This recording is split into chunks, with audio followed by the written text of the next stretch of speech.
to this, another episode of Frame and Reference. I'm your host, Kaity McMillan, and today I'm talking with Kaity Williams, who is a fantastic cinematographer. She shot Before the Dawn, won a bunch of awards for that. She shot a bunch of documentary stuff. She does a lot of like really highly technical car cinematography, which we get into. She is a member of the American Cinematographer Motion Imaging Technology Council Lens Committee. I remembered it. Good for me. The Cine Lens Manual just came out. That friend of the pod, Jay Holben and Christopher Probst wrote. Christopher Probst, another member of the ASC. So you can pick that up. She worked on that. She's been featured in American Cinematographer a handful of times.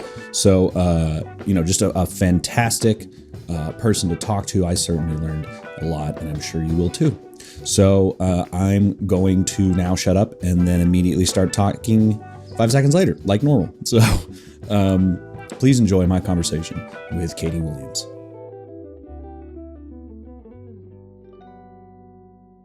What got you into filmmaking? I know you kind of got a similar start to a lot of people, which is like, just picking up a camera and goofing off with in case your sister or whatever. But what made you want to start shooting those little home videos? Right. I mean, I guess, we all kind of have a similar story, but the unique situation on my end is to have a twin sister that was doing the same thing. So I feel like anything that was around the house, we would try as children do, finding whatevers. And when we found a camera, we started making home videos of whatever, generally learning things as we went, like you can actually hit start and stop. Before that, we were just like distracting the audience with like looking at a wall, like, hey, check this out, while the other one fixed whatever. And then, all right, back to your regular, scheduled program. Right. I remember being in middle school and kind of figuring out that was like a legit career that you can pursue. But of course, it's all out further. Like when you're in middle school, it doesn't matter because you have to be old to work. And that's not till like 10 million years. But I feel like knowing that was a job option in middle school was really young and really kind of great that it was already on the radar. Once it became more serious to figure out what you wanted to do, that was still an interest and that was still something to pursue. I didn't know at that point that I wanted to be like a cameraman or like what part behind the camera that I was going to pursue or that she was going to pursue. At one point, I think I wanted to do producing and she wanted to be the director. Yeah. But clearly, that's not how it ended up. So, or you never know. Yeah, although I don't plan on producing. So, but you could. Were you watching like a lot of films growing up, or was it more just like a hobby that you kind of stumbled into? Yeah, I remember being in like second grade, and my sister and I were obsessed with the Titanic movie. Like. We would the double VHS go by. That was such a great movie. I don't know second grade, but it was like, so I think, and that has like some of the best cinematography, from Russell Carpenter, but maybe, there was some inspiration from that. There has to be, very influenced on like classic movies like that and Forrest Gump. So good taste since then. Yeah, it's funny because I was thinking about that, like, because you're probably one of the younger people I've interviewed, and Are you sure? Maybe I just look 12. I think so. Okay. I won't ask, but I'm pretty sure. Yeah. based on my internal timeline, but it does seem a lot of like the younger you skew, the more it's. I'll put myself in that boat where it's like sci-fi or genre films that kind of like get people excited about film, and a lot less like Criterion or anything like that. Did you when you started to like realize like this was kind of your thing, did you go back and look up a lot of behind the scenes or like how stuff was made and stuff like that? Or because I know education is kind of something that excites you a little bit. Yeah, which I think also came later, like as a kid, you didn't know like the magic that went behind it. It was just kind of, it happened. Like that's, you just shot it, you were ready to go. Right. But going back, you know, seeing even Russell talk about lighting that Titanic and working with water and the specific challenges that come with that and safety protocol to have, you know, certain lamps, you know, not be able to explode everywhere. Yeah, it's like, so I'm so interested on like seeing behind the scenes on such a big scale movie like that, because it's just so out of reach, it seems. But it's really, you know, similar to what we do, just on a bigger level. Yeah. Do you still buy like physical media so you can get like EPKs and like behind the scenes featurettes and stuff?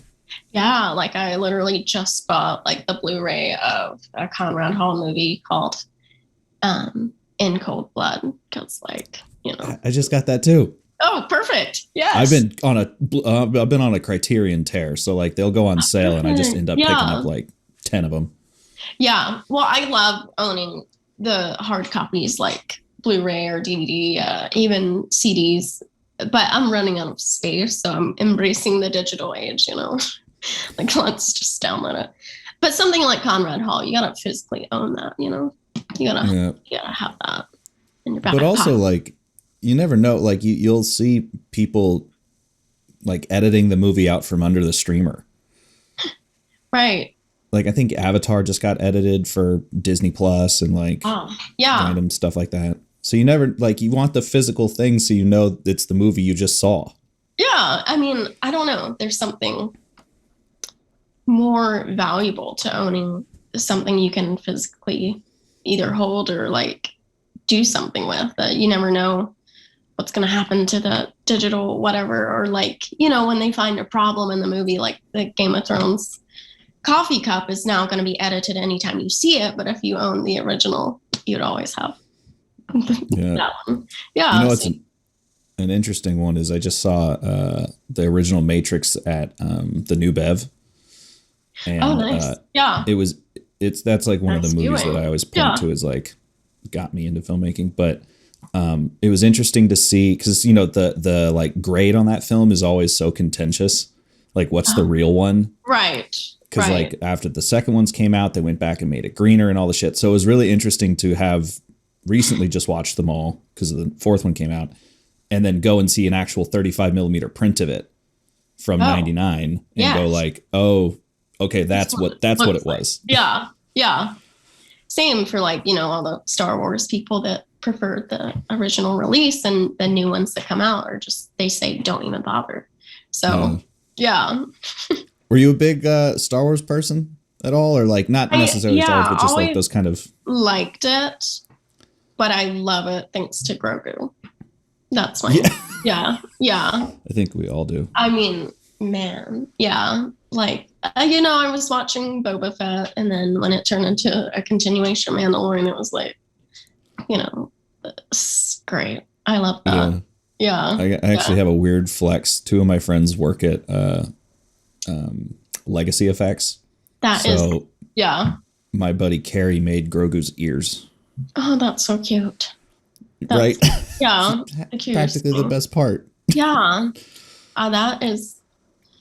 So if you'd say that you met Grogu, though, that would be, I would leave. I would be so jealous.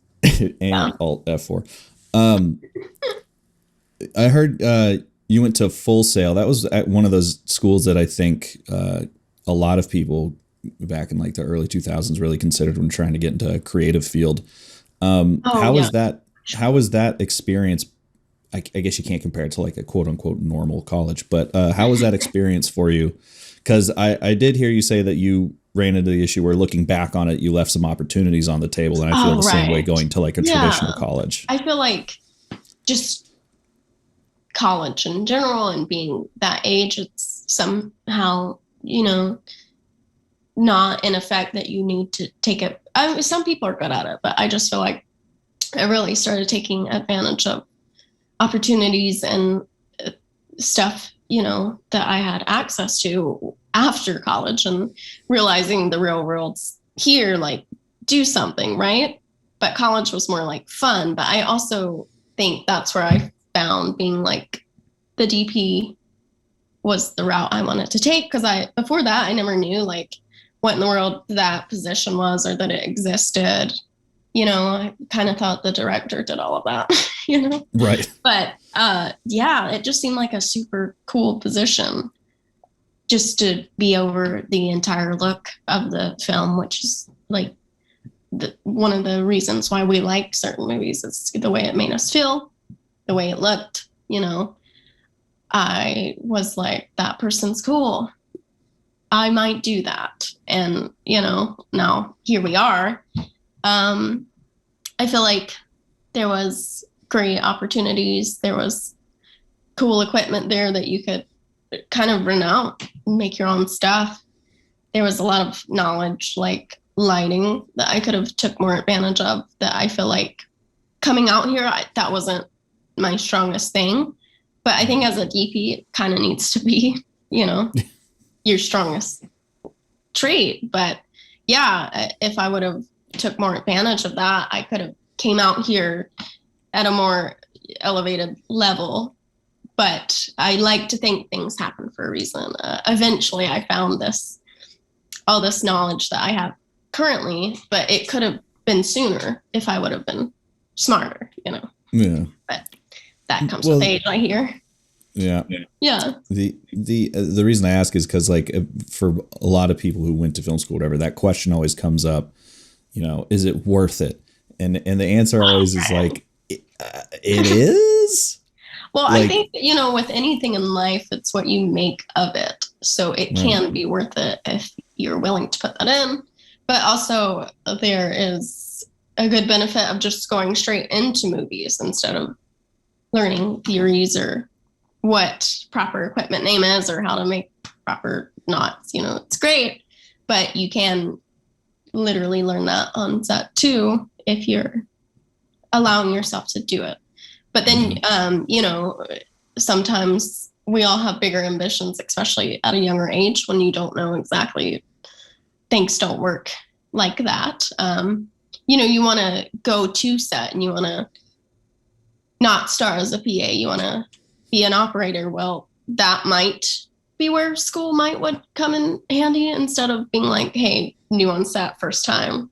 You can maybe fake it a little bit with film school, having some knowledge. But yeah, I think there's heavy benefits as to just going straight to set instead of going to school first. Yeah. But same, going straight from school to set, It's and we've always said that kind of it's you can learn, especially with like the internet now and whatnot. There are certain like hard skills you can learn, because I always say, like, you can learn how to fix a head gasket on YouTube. It's not so great to learn like creativity on YouTube. It's not, you don't want to learn from other amateurs on how to be a professional.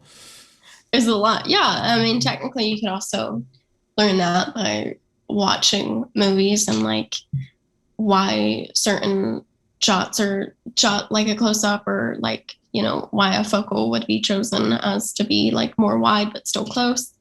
Yeah, you can do that too. I don't think you can learn at that point. You're still learning someone else's creative choices. Right. Just by doing is the only way you're gonna kind of learn your creative choices. Yeah. Did you kind of leave school with like maybe not a built-in network, but any friends coming out of there? Or did that kind of just be like, and that's that, and then move on to? It was, yeah, it felt like that. And that's not, go on whatever you want to do, So yeah. Yeah, I don't know. The thing with that one is that it's in Florida. So, if you stay there, I think more connections would be there. But no, the dream is to live in Los Angeles, right? So about 2 weeks after we moved here, the benefit that we did have was some distant family down in Orange County that we were able to live with and then find a place and not just, pick a random area and see what it was like. Right. We were able to explore or able to take on jobs, because even coming to say Burbank from Orange County is still a lot closer than coming from the East Coast to to Los Angeles. So yeah, that was a benefit. But no, just kind of came out, knew my sister, Yeah, I would just go to like random places like Panavision and see what was up, meet a few people. Eventually, you start learning about networking events like Cinegear and AB. You can meet people there. And yeah, so just came out here, didn't know anybody, but I guess that's all right. Because that's kind of I find that area interesting for a lot of people's the beginning of their career, because everyone has some weird way that they actually started getting on set. It's Right. very rarely just like, I met a director in college. Like you get your Ryan Johnson, Steve Yedlin combos where it's like, we've known each other since we were 12. That's Right. very rare. But so you're saying that you kind of like met that first day on set came through actual like events like that, or was there kind of a different connection Oh, that it got you was there? probably way more sketchy, like Craigslist or something. Oh, Yeah. okay, yeah. Yeah. I think just came out and trusted the world really, like, all right, free but food, great. Credit, could use that. I don't know. It's nice to work for like low or free, because when you don't know what you're doing, the people kind of you don't have to feel like they get what they pay for, I guess, which is Right. nothing. But yeah, those are also the moments to really shine. And I also like one of the times you might have the most passion to really be good is those. So yeah, you would go on a sketchy set and there's generally someone, that doesn't belong there that does bigger stuff. And then you can meet them and it will lead to something better. Yeah, truly. Unfortunately, yeah, if you come out somewhere with no connection at all, you just gotta go for it, really. Yeah, Yeah, because take a chance. it's a tough one, but you're 100% right. Like every set always has someone who's Yeah, a kind of fish out just of taking water. that Like, you're gig. good. What are Yeah. you doing here? Remember me for the next one. Yeah. Did talking about Cinegear and stuff, are you like kind of a gearhead, or did you kind Oh of yeah, yeah. find? I love equipment. Big nerd. Especially lenses are Yeah. great. But lighting as well. Like if I were to invest in something right now, I would buy some lights, but I have no room for that. But it would Yeah, be and so exciting. Yeah. but lights are also like, I could see investing in like a quasar set or like the Astera tubes, just because Yeah. fucking everybody uses the Astera And tubes, and you could park it's them at a rental handy. house. And Yeah. but yeah, like buying like a sky panel or something would just be like, why? It's like It $100 to would rent. be. Right. But it would just be nice to, those one times when you're like, wish it, but it's not in the budget. But if I had it, I'd bring it, I don't know. Yeah, yeah. You could also, light your room with it when it wasn't working. So True. I'm yeah, using a you admire that one. $100 Godox.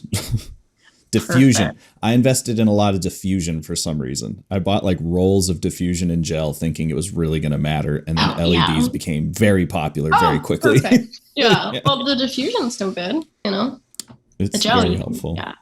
But yeah, diffusion's a good back pocket, tool, as well as just a white bed sheet. I bring that everywhere, and it gives you a nice soft light, a cheap muslin or something, but it works, It does. It's nice soft light versus your heart. But yeah.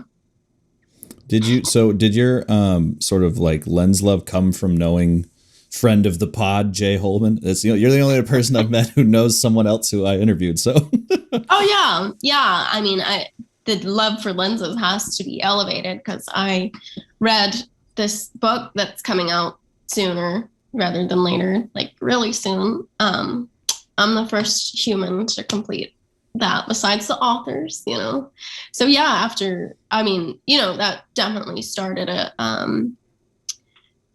He like introduced me to a good selection of lenses like K35s, FDs, that started like a real love affair with vintage lenses. And then, yeah, it's like, I think there was always part of me because people, well, they always want to judge and say, whatever, you did the opposite, right?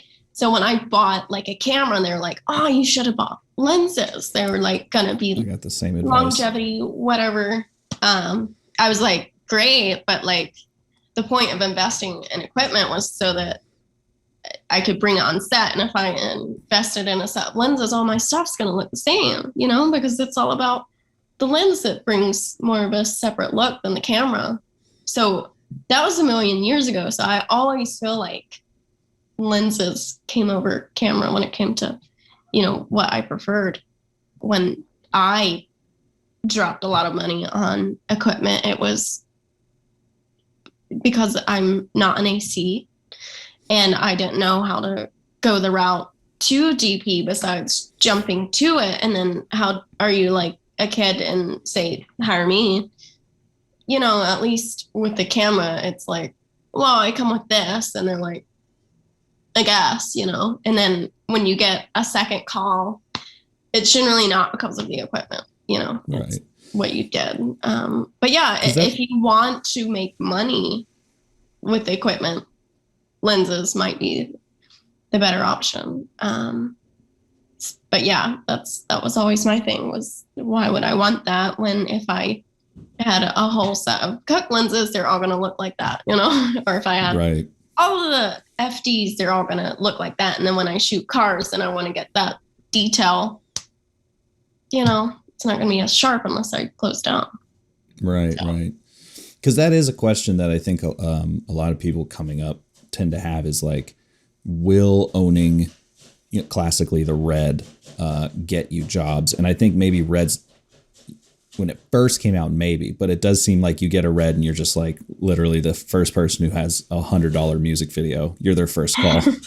Well, I also, especially with their two new like camera system, having just the Komodo and the Raptor to offer, everybody and their mom kind of owns the Komodo, you know.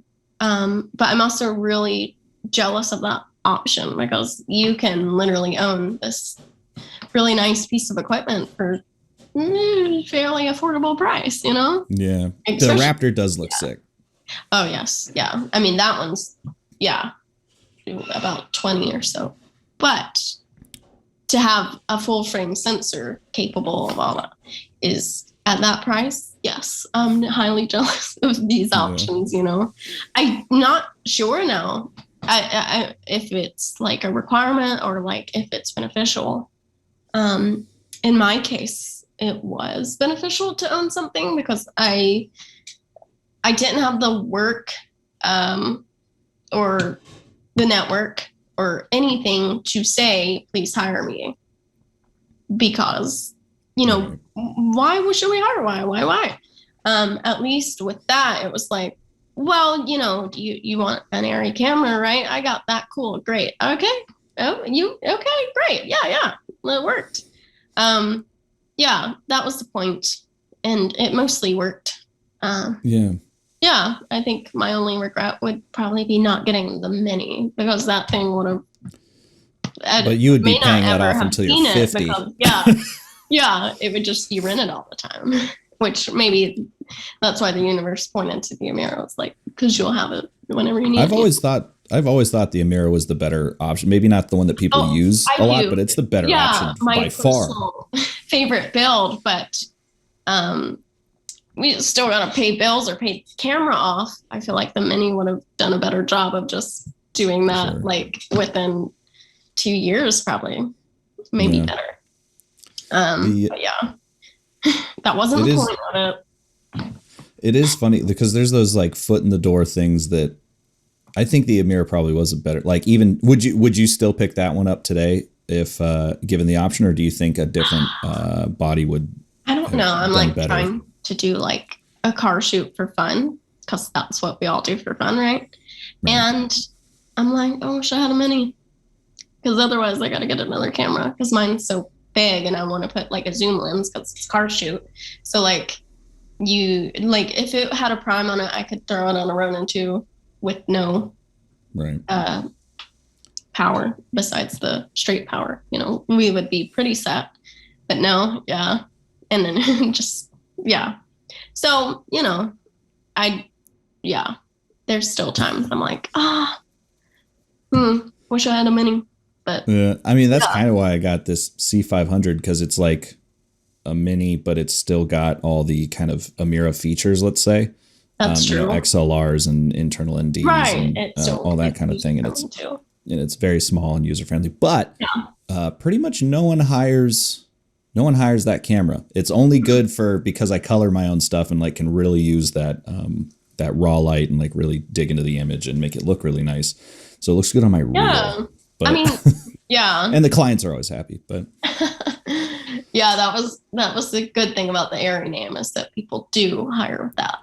My favorite thing is like, oh yeah, you have the Alexa, right? I'm like, yeah. And they're like, cool. I'm like, it's the Amira, but I think you meant the Airy, but whatever. No one ever cares. They don't fucking Clearly know. It's the same sensor, so it doesn't matter. Which I also think a lot of people don't understand is that you can use the Amira versus the Mini unless you're doing anamorphic, and you're going to get the same image. Right. Did you, when you were starting out with that package, how were you pricing yourself? Not like specifics, but were you just kind of only saying, give me the day rate, I'll just come with the camera, or were you pricing it into your kit rental? Or I would see like an offer, and I would be like, all right, well, I'm sure this is overkill, but I do have an area that I can bring along too. And I feel like some of that got me the job. So yeah, I still have a hard time when people are like, what's your rate? I would just rather you tell me what's in the budget, because if it's worth it, then I'd rather do it. I hate missing out on opportunities because someone thinks I'm too expensive, because I'm not, putting that out there. But yeah, I would much rather just hear like, what do you have?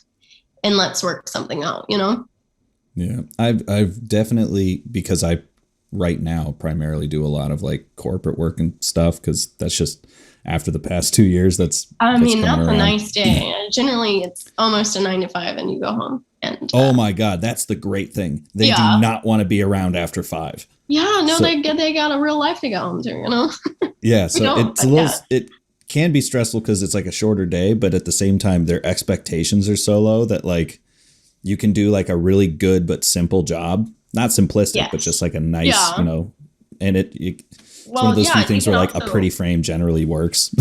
I know. You can do some nice light shaping, and you got one setup and you're done for the day, and you don't have to like overthink that one like shot that you did out of 20 that just wasn't up to par, but the rest were, like you don't have to do that on those corporation days. But yeah, I love that. And sometimes those are the nicest paid. Like you just show up, sit up, and go home.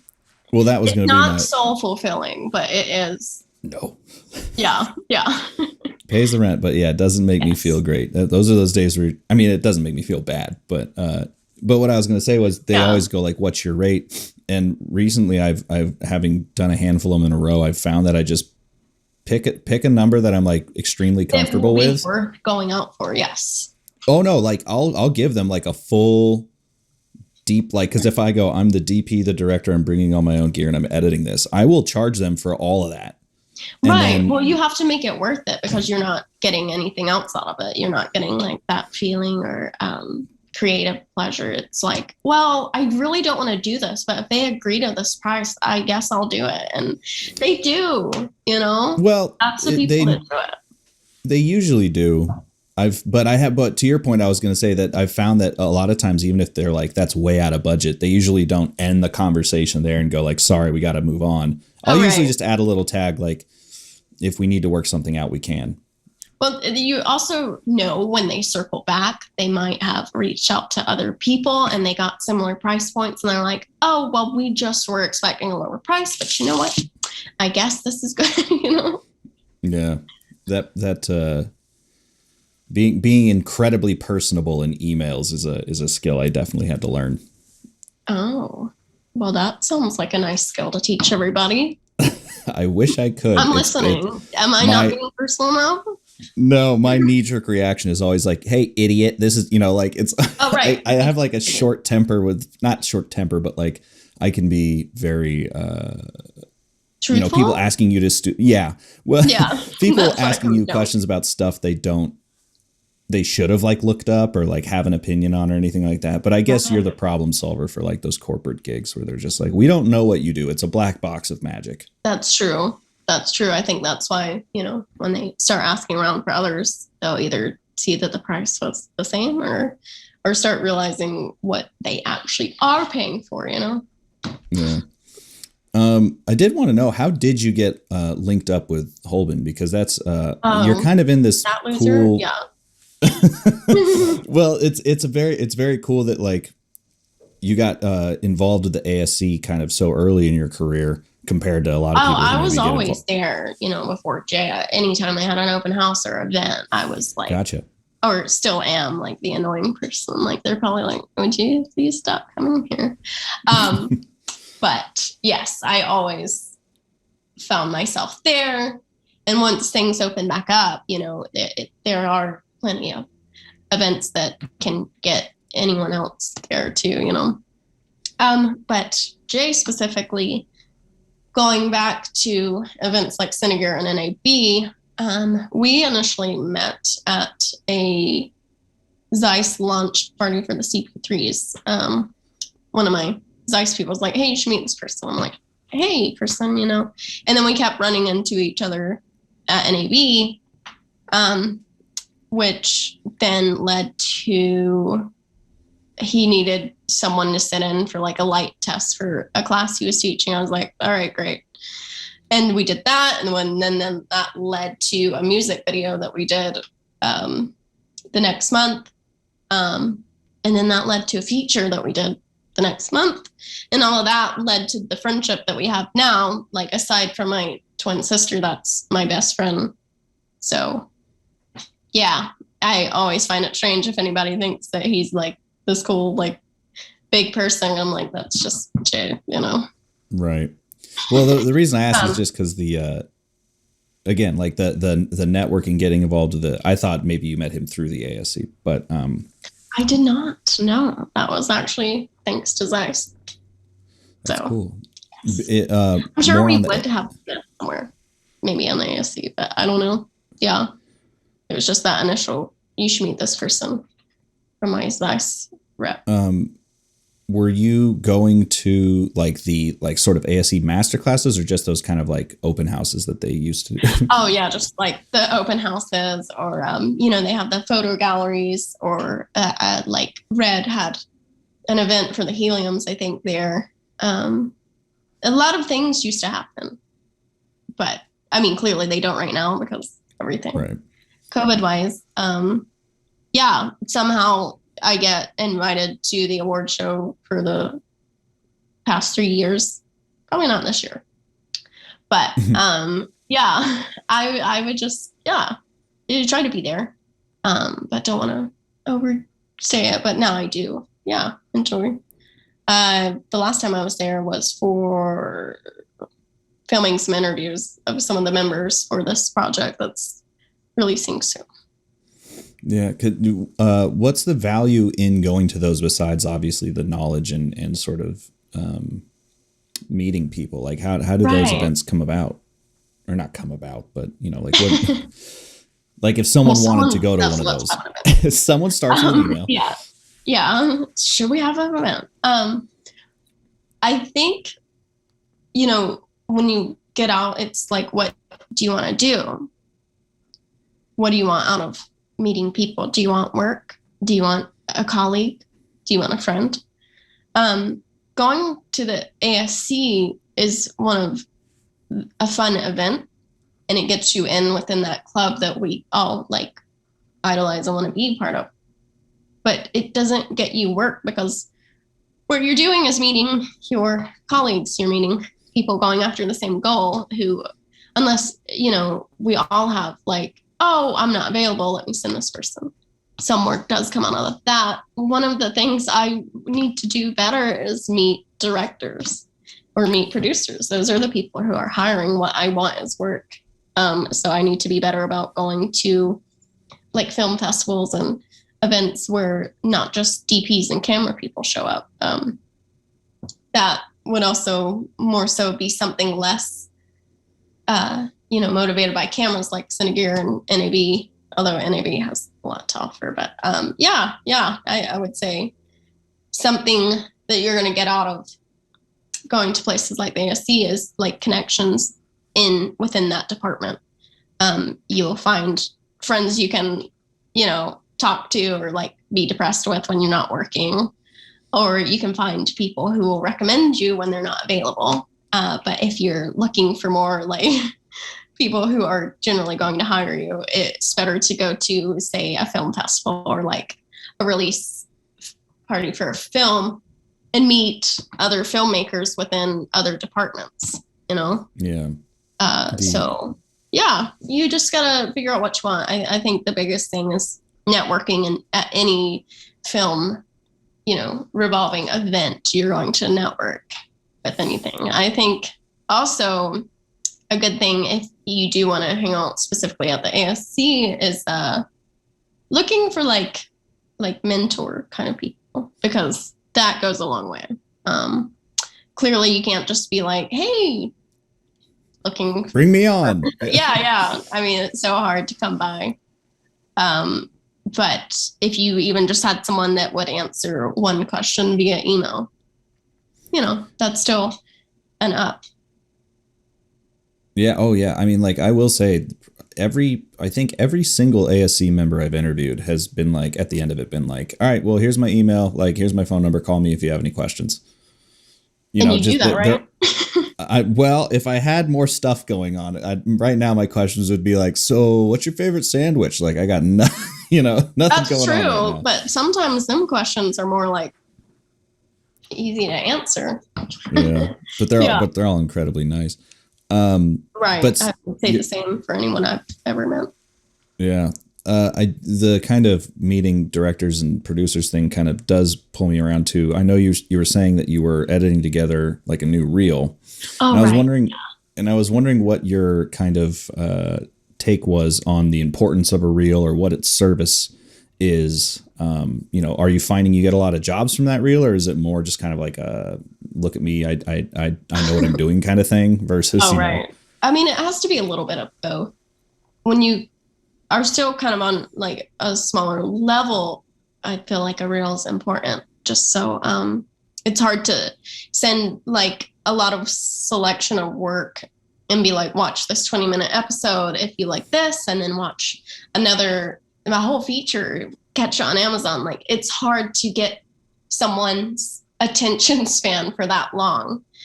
And I think with the reel, you have the ability to put the best shots together that you want people to see within less than 2 minutes, and they get a feel for all what you can do, the whole spectrum.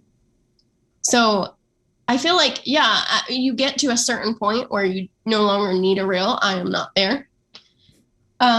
And then you can be like, I shot this Netflix thing. Here's my Disney Plus series. You can be like that, and people are like, great. Or you get an agent who sends your work out, and you're like, yeah, here's your 10%, please. Thank you. You did all the hard work. Love you. You get to do that. But yeah, when you're smaller, a reel is kind of important. And I think you can actually have fun. You can put some personality into it.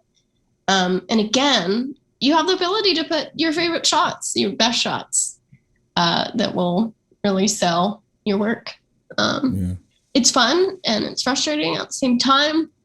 It's taken me 4 years since my last one.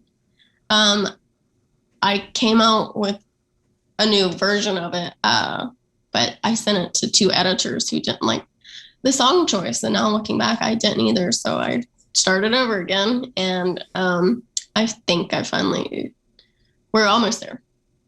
It's a February goal. Like, I wrote it down, like, come out with a new reel. And once you put it on paper, it's all official. So it's coming out by the end of the month. Excellent. Yeah. Was the music more, because that was when I just re-edited mine. The music choice is so important, and I had been using a song by Q-Tip for like 4 years, and then someone was like, "You need to not have like copyrighted music." Yeah, mine was like, a little unorthodox, so it was different, and I don't think it's quite. It's more like what you don't expect, which isn't a bad thing, but it it can be, you know, if you're like, if it takes you by surprise, like I wasn't expecting that. I don't know about that one, but you know, like I don't want that. So I needed a more like typical, like inspiring song instead of like, it was more like a down, but it had a great message of like a new day and like waiting on the sun, which is perfect because that's our job.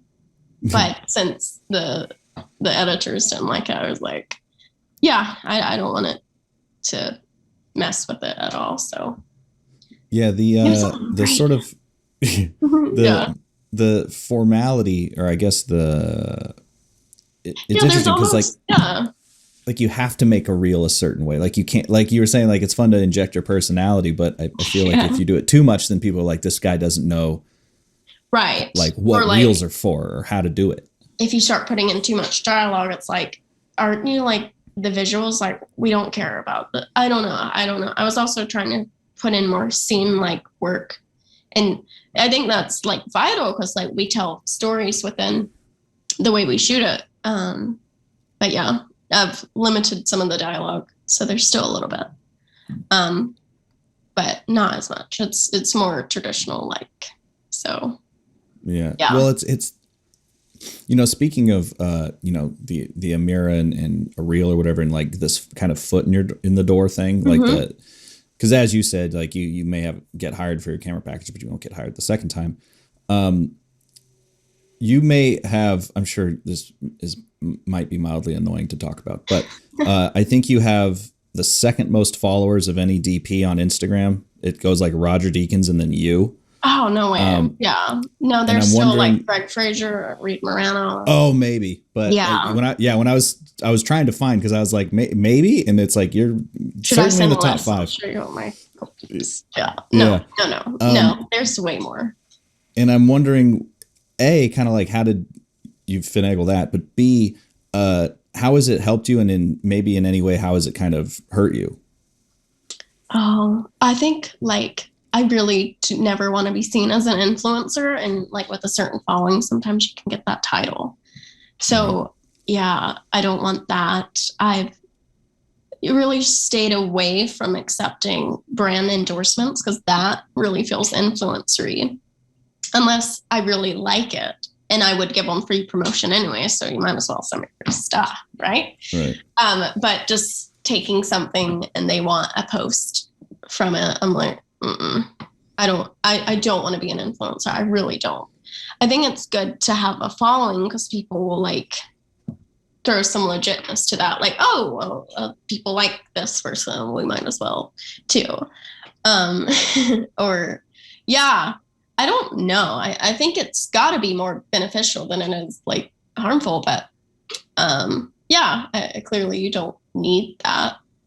I don't really know much benefits besides, if I send it over, it does look pretty professional, I guess. Unless you atone if you like affiliate followers with like influencers or something else, like, oh, you only have a following because you're like not that ugly, you know, or like, oh, you only have a following because you're like a minority or whatever. Like, oh, okay, great, you know. There's always that, which is, there's probably like truth to that, but you do want to like I don't know. I enjoy seeing like Reed Morano or like Rachel Morrison behind a camera to be like, oh, well, you know, I look like them. I can do it too. Sure. So I do like contributing to that. Like, hey, you know, it's okay if you look 12, you're 5 foot. That's me. You can do all of this too. So yeah, I enjoy that part of like when someone's like, hey, I did this because I saw you said this. I'm like, that's kind of cool. You know, like, people listen. Yeah. So the only reason I ask is because me and my tattoo artist were talking about it, how she was saying that it's frustrating because she needs that for her job, but she's very much not like technologically inclined or anything like that, doesn't know how to use the system. But for some reason, And I mean like the system, like the algorithm, right? Not she Yeah. knows how to use fucking Instagram, but just that idea of like there is an intangible legitimacy to having 54,000 followers that doesn't have anything to do with your career and only excites people who have no interest in or I shouldn't say no interest, but it excites people who it doesn't matter. It doesn't matter if people like, but they like it as a selling point. You know, it's, but again, it's that thought of that like foot in the door. That's interesting. I mean, I think it's a weird facade because it's new. Like I can't go back and look up how Conrad Hall dealt with it. You know, right, he didn't right. have an Instagram account. But social media in general is still pretty new. But I think like everything else, make of it what you can. It's another tool, another way of networking. Yeah. No matter how many followers, but unfortunately there is some like legitimacy, like depending on how many followers you have. Yeah, I think it is a beneficial, but it's also opens the door to certain titles of influencer or certain hate, I guess, which is strange, but people like questioning if you really know what you're talking about or wanting to, you know, I don't know. I think there was people like, I remember someone was just like, why an area? Like I have a GH4, it's just good. Like people that just want to say the complete opposite just because they're looking for an argument or want to like dethrone, like just throw it, like, yeah, catch you saying something stupid, which is another new thing. So in the world of like being canceled, it's like almost not worth living for because anything you do and say can be said in any way you didn't mean it.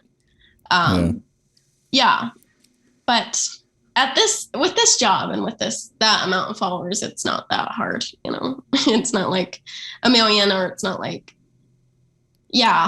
everyone's just watching you to do. I think generally it's nice to know that people out there are supportive, and I enjoy those. It is a weird thing that like you said, like it's new. Yes. And so like what does it matter? Like, is it going to be here in 5 years? Like what if Facebook goes down, you know, like as a company, you know, and it kills Instagram, like then what?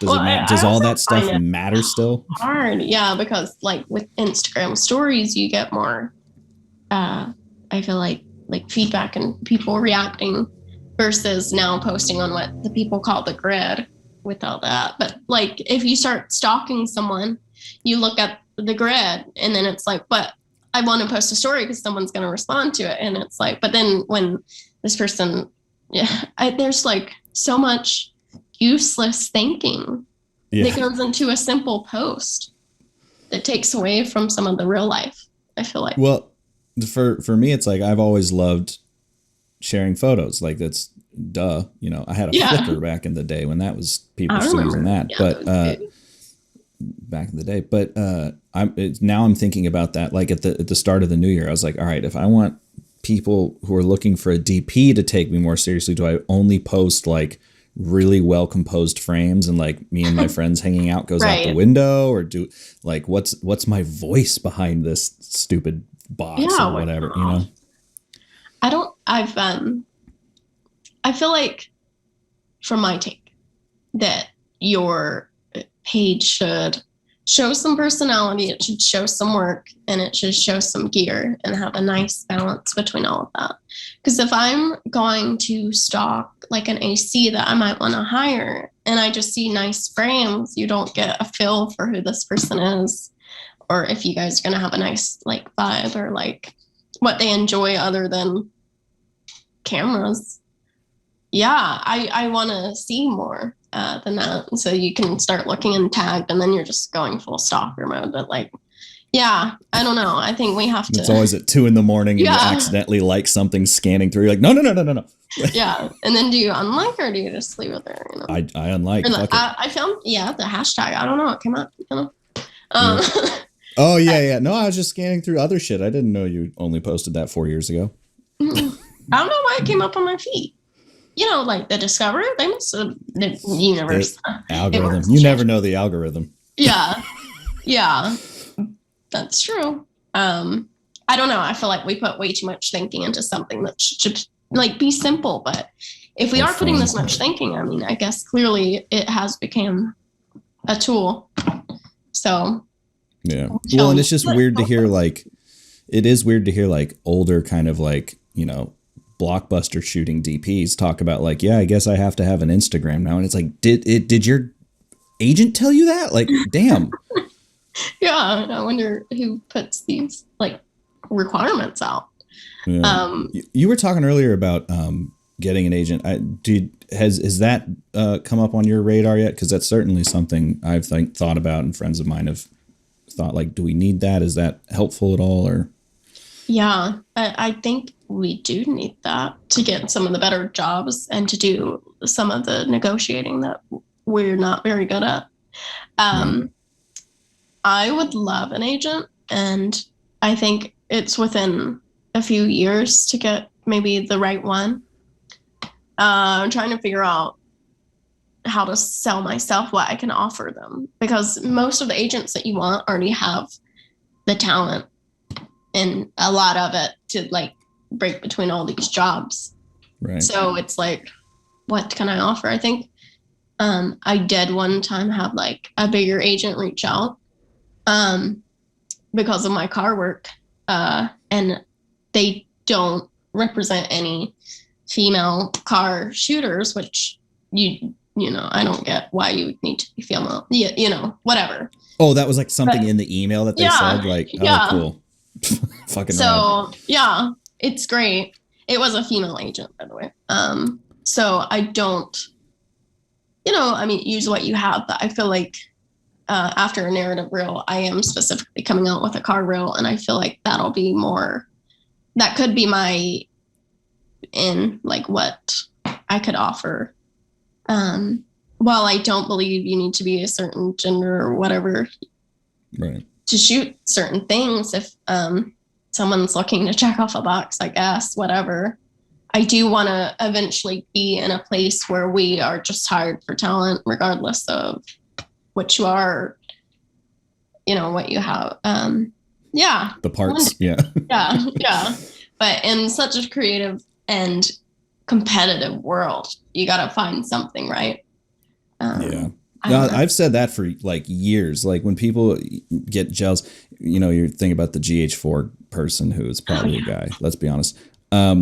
But just that person who's we've talked about that a lot in this podcast actually recently. I don't know if the episodes have come out when this comes out. I don't know. They're all jumbled up now. But the idea of people who will get incredibly educated on a subject or are able to get 90% of the way there image-wise, because most cameras are excellent at this point, from an imaging perspective, and get mad when other people are either, like you said, using quote unquote better gear or doing jobs that are higher than that person's station, because they believe that all that knowledge makes them just as good, not realizing that shitty attitude they hit you with is what's keeping them from the job.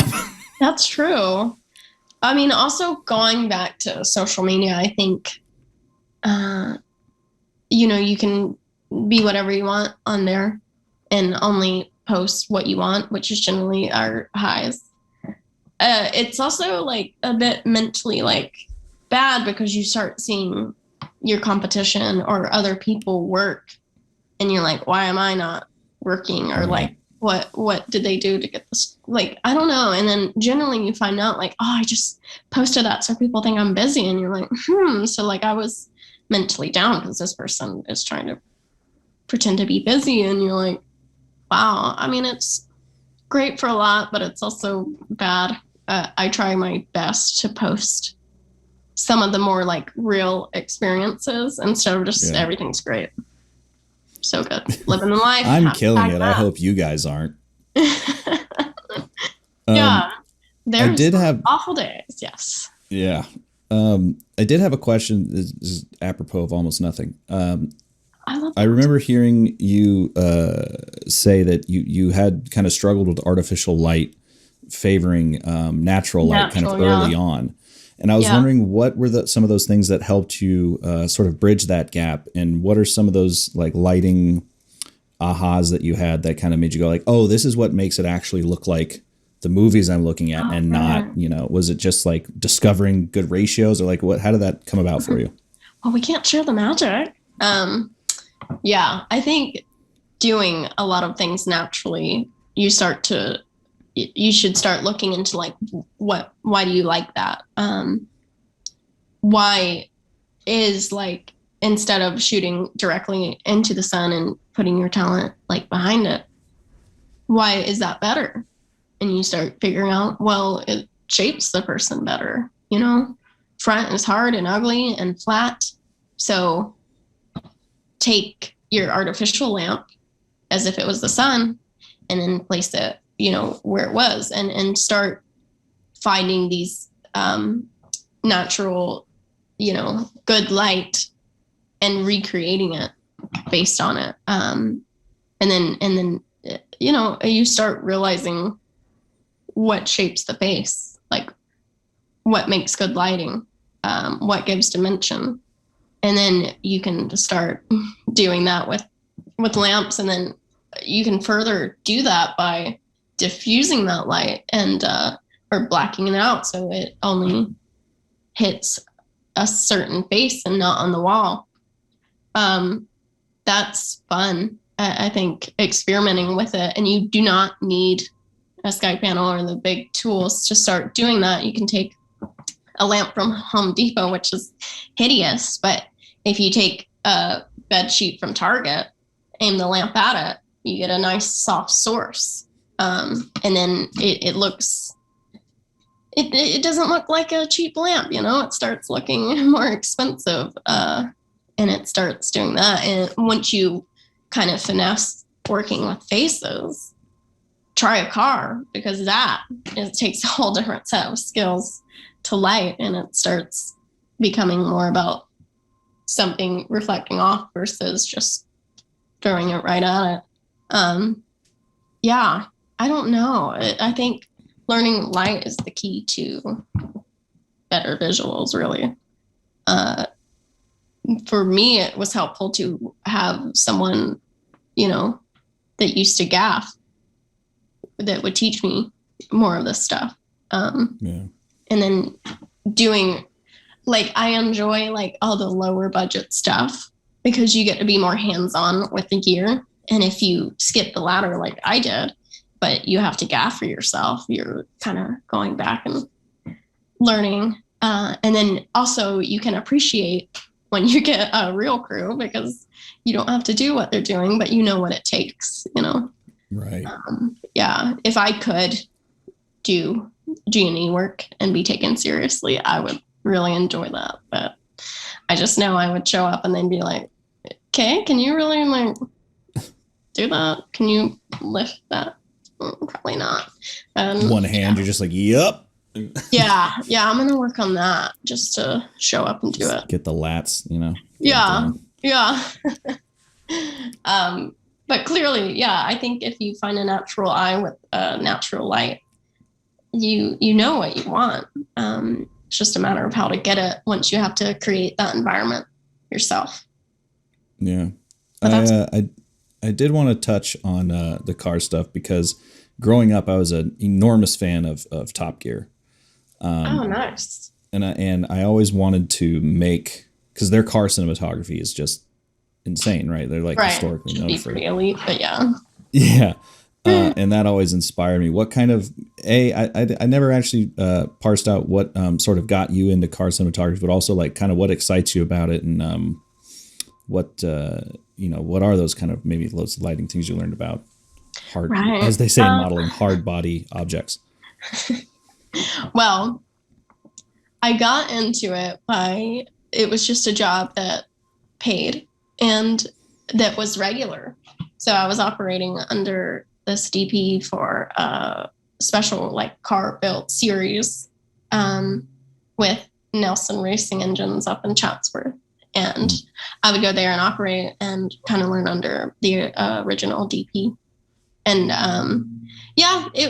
going to a car shop like a 9 to 5 day wasn't that fun. But when that DP moved to another country and they needed some shots, so I guess that was the call because, I was working underneath it. I was thrown into it as the cinematographer now, and that's when I found a passion. So it was just a job operating it. Didn't know it. But when you have to light the certain stuff and you get excited when you bring out like this really, black part of the engine that had no detail before, but when you shine like white light at it and you can start seeing it, like that's exciting. That's like a passion. That's, what makes it fun is, I guess, the lighting. I really enjoyed it. The first thing I shot that was exciting was a big motor worthy of 2,200 horsepower, and able to make it pop, make it look good. And all of this beauty stuff is shot within the car shop. So we're just bringing that on. It took on a lot, and it was hard. And it was, again, a passion because you were given so much to do with so little crew. But I was just enjoying it. I was opping a jib while opping a Ronin at the same time, Oh, Jesus. Certain skills. But yeah, I'm currently transcoding all of that red raw to ProRes so I can finally come out with a red reel. I mean, with a car reel, not red reel. Some of it was on Airy, so not red reel. We'll cut that out. Yeah. But so I could come out with a car reel. But I look back on it and I'm like, this stuff is like exciting. It's cool. My favorite car I've got shot, I'm not sure I'll ever top it, is the one that engine was for with the 2,200 horsepower.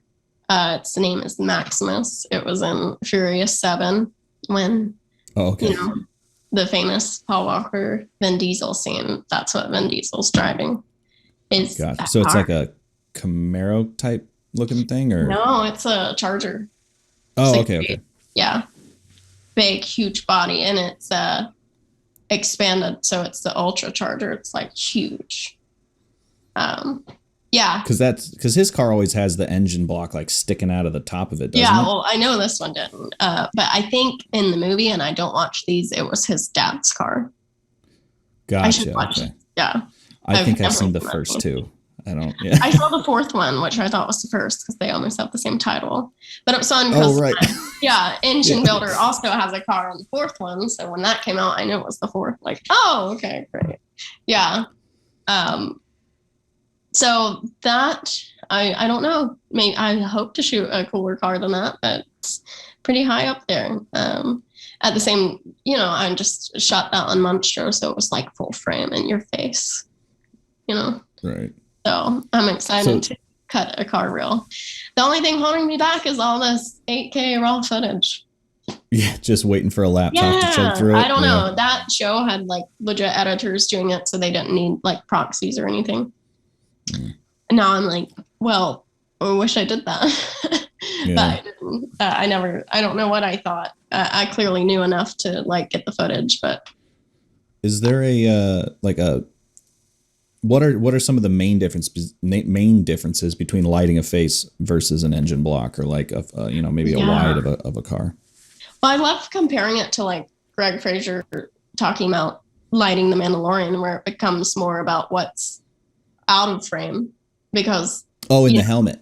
Yeah, it's Gotcha. like lighting that because it reflects what you see. If you shine a light right at it, it looks shiny and nasty. And you're like, but it's lit. Why was it? No, like you're supposed to, instead of shining a light right at it, take it like soft light.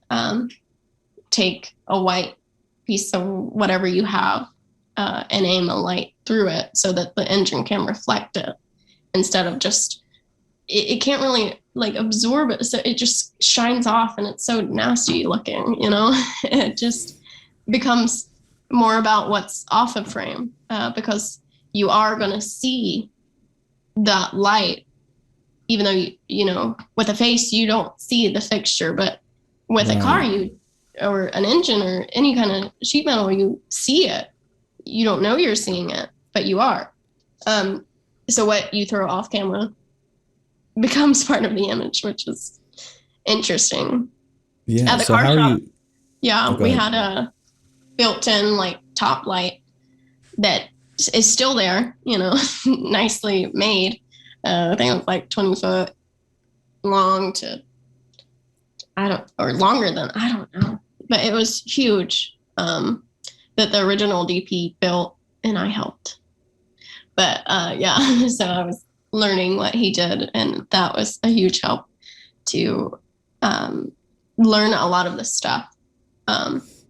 We had that. If I had like a bigger shoot, I could rent some sky panels that, could either skip over the engine nice, or you could throw below, so give it a little shape, aim it at just white board or white sheet, it's all fascinating. You can really get creative with some of it. I So remember you're having to. Oh, go ahead. Yeah. Sorry. Okay. I was shooting the Maximus Charger, which is bare metal, and I was shooting it in the car shop. And, when I put it on the camera, you could see the entire car shop because it reflects what you see. Like, that thing is a mirror. Like, you just see it. Luckily, all my camera equipment was black because I'm dumb enough and buy pink stuff. So luckily, the stuff I was using was black. So even though maybe you would see like this triangle thing, it's not too like out of the ordinary. But when I saw the entire car shop, I was like, oh man. Luckily, they planned to build another top light for the other side of the car shop. So it was just as long. I was able to take the diffusion they were going to use and just put it all over the side of the car, so it reflected white now, and it looked clean. Like on the floor? Not on the floor, but like pretty much covering the view the car had of the car shop. Oh, I see. Instead of so seeing laid up, but yeah, all the tools, the windows, and everything in the car shop, it now saw white, luckily, and it looked clean, and it looked like how the car was supposed to. Versus, like, I mean, it's cool because it is bare metal, so like clearly, what you see is what you're like reflecting. But yeah, I don't know. I'm still excited for that one, so probably be the real opener, be that Charger. That'd be cool. Yeah, I'm fascinated by car cinematography. I haven't done any, but you should. Do you want to do some? I can put you in. Yes. Yeah. I do. All right. Please call me, because I like I said, I was a big fan of Top Gear growing up, so that like that's one thing. But I always feel like when you see car commercials like on the Super Bowl and stuff, half of me's like, that looks dope. Well, except for when they do the VFX, like just the digital car that they always chuck in everything. But like that's true. The Blackbird. But it always just looks like a fun, I don't want to say easy because it's clearly not easy, but like a fun challenge that is simple to execute but hard to do. I don't know if that makes any sense. Like, it just feels fun. It feels like a fun challenge, and it sounds like it is. Yeah. I mean, the hardest is definitely if you have a silver car or just chrome or anything, because that thing sees the entire thing. I love a like nice black engine or car because it hides some of that. It's challenging for sure. And if you're out doing a car shoot on the road, you have to rely on the weather and the cinema gods and everything to bring out good stuff. The one time I did a like nice moving shot, it was like a nice diffused cloudy day, which is great because it looked like the sky was a nice top soft source the entire time. But now I want like some of that hard like specks of light coming off of the car. So I'm hoping the next time I go out, we get good weather, as the handmaids would say. Yeah. Yeah. Because like watching like car commercials, I always imagine that the camera car has to just sit where there's no reflection, where the headlight is. Like, they just have to find that spot and be like, all right, no one can see us. Drive right here forever. Oh yeah, I mean, that's, yeah, if it's not the bare metal car, I think you're good. I enjoy a nice and low angle like they did in Ford versus Ferrari, because it is like That was a great movie. coming down, and you can see the road move with it. So you're getting double the movement, seeing that in the camera. Right. Yeah. So it's fascinating and fun. I can hook you up with some nice beauty shots if you ever want to try it out. See if it's your thing. Great. Perfect. It's done. We've gone a little over time, which I apologize for, but the way we tend to wrap these up is asking the same two questions, which sucks because they kind of stole them from me. The Miami's guys kind of, I'm going to say they stole from me even though it was 2 years ago. But first one, but I'm not going to change the format just because someone else did it. You can't, yeah. First one is a piece of advice that you were either given or maybe a quote that you read that has stuck with you over the years. I don't know. I remember hearing someone say that Haskell Wexler told them to sit whenever they could, because we just have such a stressful day, and you're almost like punished if you sit down or take it easy. But I think like to keep your, body well, and we destroy it so much already by putting this object that doesn't belong there for such a long time. If you have the chance to sit, you should do it. I think it's going to give your day a longer time of usefulness of just taking the certain rest that you do need. I think something new about this world is we are starting to value some of the things that were once looked down upon on. Like, I don't know why. I guess like sitting down seems like you're doing nothing, but now we see it's like something good for you, something you're taking care of yourself by giving yourself some rest. And it's not that you're doing nothing, it's you're doing the same thing. A lot of times we'll operate and it's a chance to sit and like your grip or someone hand an apple box. I'm like, no, I don't need it. Like, take it, like be good to yourself. Yeah. Yeah. But the American work ethic is changing. Yes. A really hard piece of advice, because I'm not very good at it, is to like be easy on yourself, like mentally for sure. It's easy to second guess and start thinking worser things when you're not being hired. But that's not true. Like, it's nice reminder that we all have times of not work, of like no one calling, no one's working. At the same time, you're seeing your friends go off and do things. But then, if you really evaluate, would you want to be doing what they're doing? Maybe they're in a different department. Maybe they're doing reality. And you're looking at it like, oh, I'm not working. I don't want to work. I want to work. But do you really want to do that? Sometimes, I don't know. It's such a high goal. The ladder is literally higher to do it. So, yeah. Well, and enjoying your off time too, I think, is something, going back to that work ethic problem. Like, enjoying off time is difficult for a lot of, certainly for me. And then eventually, I think the key that I've learned is not slipping into preferring off time. Mm-hmm. Well, that's easy, right? Yeah. Sometimes it's like you literally can't win. When you work, you don't want to. And when you're not working, all you want to do is work. I think to take advantage of off time is the best way to spend your off time. If you're not getting hired and you want more narrative, then you better make a narrative reel. If you're not being hired, but you want to shoot a certain style, watch a movie that is in that way and figure out what made it great. We have like the best homework when it comes to being better. Literally, to study the greats, you watch a good movie. There's ways to make use of off time instead of being depressed, because that's a certainly popular way to spend it. Yeah. And even worse, yeah, comparing yourself as to why is someone else working and you're not.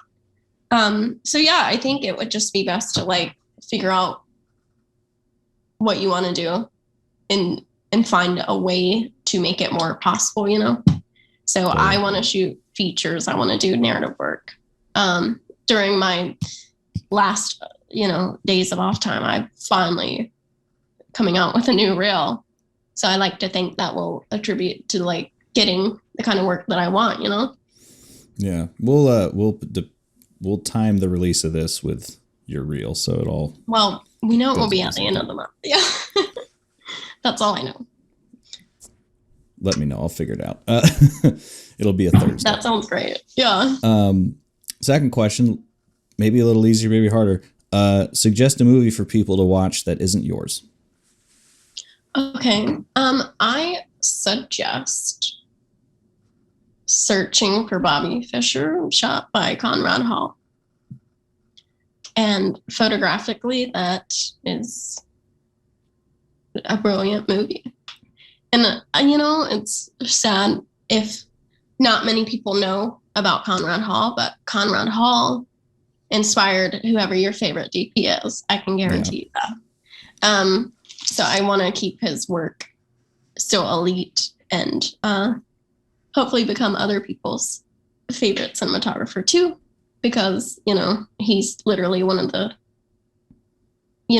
who Roger looks up to, So if you start seeing DPs that inspired your DPs, then I think you can get more in their head too. So I would highly suggest that one. Any of his work, really. I mean, In Cold Blood is kind of cool, but that's going back to the black and white days. So it depends on how, what year you want to go. But Bobby Fischer, I believe, is on Netflix. So there you go. Go watch it. Yeah. And you've seen it, right? Mm-hmm. Yeah. I remember that. I remember when that came out, it was the same time that, at least in the rental store I went to, there was that poster. And then there was also, oh shit. I think it was like an Adam Sandler movie or something. But for the longest time as a kid, I confused the Bobby Fischer movie with like a completely different comedy. And I thought I had watched Bobby Fischer, but I watched that comedy. And people kept talking about it like it was a masterpiece. I was like, I don't know. I thought it was okay. Right. It's kind of funny. It had a good moment. Like, it's about chess. And you're like, wait, what? Oh, yeah. No, it's so nice. And it's like the way he shoots it, it's like being told, by a kid's point of view. And the lighting, I mean, is clearly great. It's Conrad Hall. So I feel like that's another suggestion. If you do not know who Conrad Hall is, get on that. Yeah, if you look up interviews with like a lot of the older DPs, they always refer to Connie, and they're always just like, well, I'm not cool enough, or I didn't know him to call him that. Yeah. But a flex of mine is that my American cinematographer manual is signed by Haskell Wexler. So no shit. Yeah. I mean, that's my favorite thing is like, if I get other people to sign it, they're like, this is okay. Like it's like a cool conversation starter. It's not your average. Tell me that, because now I'm going to bring mine to the next time they have you have to. It's like it's a yearbook house. Like I never would have thought of that. I'm totally doing that now. Right. No, I have a lot like Roger and Reed and Rachel and Russell Carpenter, a lot of it. But I was at an event and I won like a 1,000,000 terabyte G drive or something. Not that, but and someone else won this manual that came pre-signed by some people. And I was like, I really wanted that. And, this person saw the G drive, like, that's so great. And I'm like, I will trade you. And even though it was probably like worth more, like I totally won that, that is like the coolest thing ever. But yeah, Haskell was one of them. And yeah, you can't put a price on that. So I'm so excited. Yeah. Whenever I So have you're the winner. Yeah. I just knew what I was trading, I guess. Like, who wants a G drive with like a lot of storage? I do. You can build your own. Yeah. I've been chucking drives and chucking them in this like Synology box for, I have like, for less money. Well, I don't want G drive to get mad at me because I still want G drives, but you can make your own like NAS for pretty cheap, relatively cheap. If you like. Well, the other, I don't know. I had like a whole Monstro affair that I just shot everything in 8K, and I was like, that space went by so fast, you know? Yeah. I've since learned proxies are the way to go, and maybe just shooting ProRes in general, especially for a lot of what I do, is enough, you know, color range to just play around with. I don't know. I've done like a little bit of effects that comes in handy there, but no, I mean, HQ is pretty much a good enough Kodak to just do whatever you really want to do, especially like real wise. Do you color your own stuff? As a prologue to that question? No, that's why it looks pretty good. You know, if I did it, it would be. I have 2 projects in my current reel that are not colored, and I do want to throw it out there that it is worth coloring and getting professionally colored, because I think that can sometimes set apart like an okay visual versus a really well shot, you know? Sometimes it's the color, because you can have a light with a bias of yellow and it's like way too yellow and you're trying to do it yourself. But like these tools that colorists have are just out of this world, and they can literally elevate. So if you want to sell more expensive work, it's worth putting in a session with a colorist, because it can make a difference. A lot of like some of the low budget I shoot with colorists in mind, because I don't have the adequate crew to like take a certain light off the wall like by this much, because we don't have this and that, and maybe they don't understand what I'm saying. But I'll shoot with the colorist in mind. I'm like, all right, well, the face looks good, but later on, I'm going to take that right down, right? Yeah. And something that would be like maybe a 20-minute fix in on set is only a 20-second fix in post. So once you do start learning the limitations and all the stuff in coloring, you start to learn a whole new tool that you have on set. That was literally my pandemic project. Was I wouldn't say that I am a colorist, because that would be demeaning to real colorists, but like I've colored 2 features. So indie features. But like it got to that point over the pandemic where like I had done enough color work on my own stuff that like some random people online noticed and were like, hey, we shot this movie. Do you want to do it? And I was like, that's okay. Pretty cool. But you're right. It's like being able to now you know all those stuff too as well. When you're talking about like, oh, that I need to flag that off, but I don't have enough time, that's always in my head now. It's like, that's easy to bring down, or knowing more specifically what you can't fix.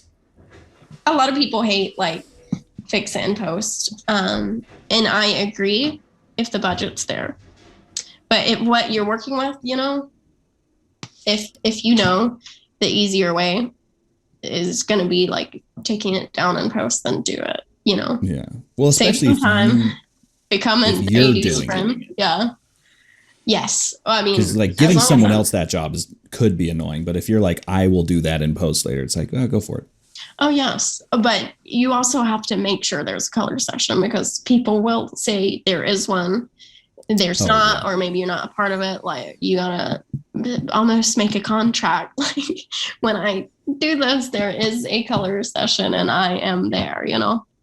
Yeah, well, because we've talked about that a lot on this podcast, is like the cinematography right now, and probably for the rest of forever, has 1 foot squarely in post and 1 on set, because your image can be, I've name dropped Steve Yedlin 14,000 times on this podcast, but like he's right. Like you can kind of make, as if the data set that you're getting, you know, raw or a really good compressed codec, if it's good enough, you can do you can really manipulate the image in a way that is not what the DP intended.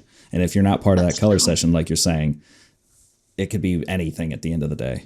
Yes. Or things that your eye is like now tuned to that people don't get. Like if you have two cameras and one's like a stopover, and some people it doesn't, they don't see that, which is good because vast majority of the audience probably won't see it. But when you see it, it's like so cringe. It's like that was the most easiest fix, you know? Yeah. So.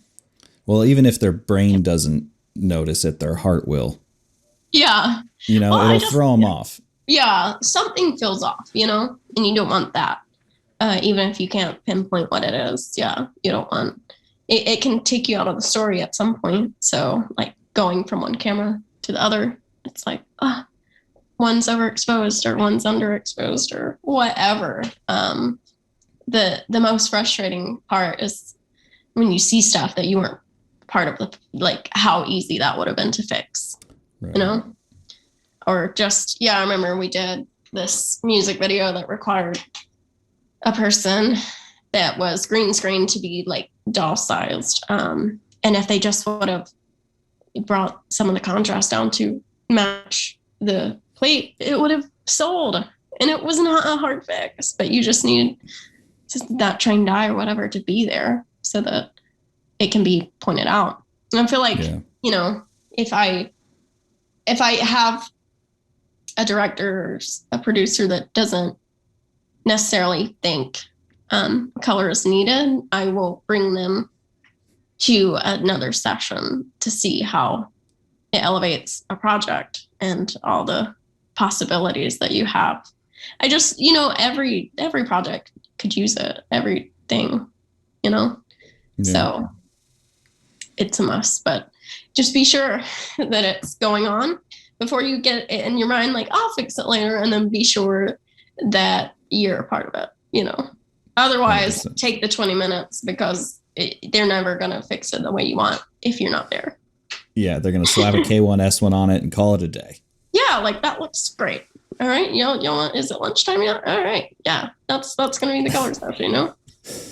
Well, for us, it is lunchtime. So I really appreciate you giving me the extra time. That was a lot of fun chatting. Well, it's an off day. So, you know, I'm just going to go finish the reel and do other checks off the list. But I appreciate you allowing me to be here. You have so much heavy hitters that I am like a fish out of the water that's a random person, you know. Not true. Now you're a fish in water. Yes. Well, now I have some coolness to me. I'll be like, I was part of that podcast. You know? I hope and pray you'll be able to say that without irony at some point in the near future. I think so. Yes. I appreciate your conversation and being conversational and making it fun and easy. Well, I'm glad to hear that. But like I said, I'll let you go. Thanks again. And we'll stay in touch. That sounds good. And thank you. Enjoy your Wednesday. Bye. Frame and Reference is an Owlbot production. It's produced and edited by me, Kenny McMillan, and distributed by ProVideo Coalition. Our theme song is written and performed by Mark Pelly, and the F@R Matbox logo was designed by Nate Truax of Truax Branding Company. You can read or watch the podcast you've just heard by going to provideocoalition.com or youtube.com/owlbot, respectively. And as always, thanks for listening.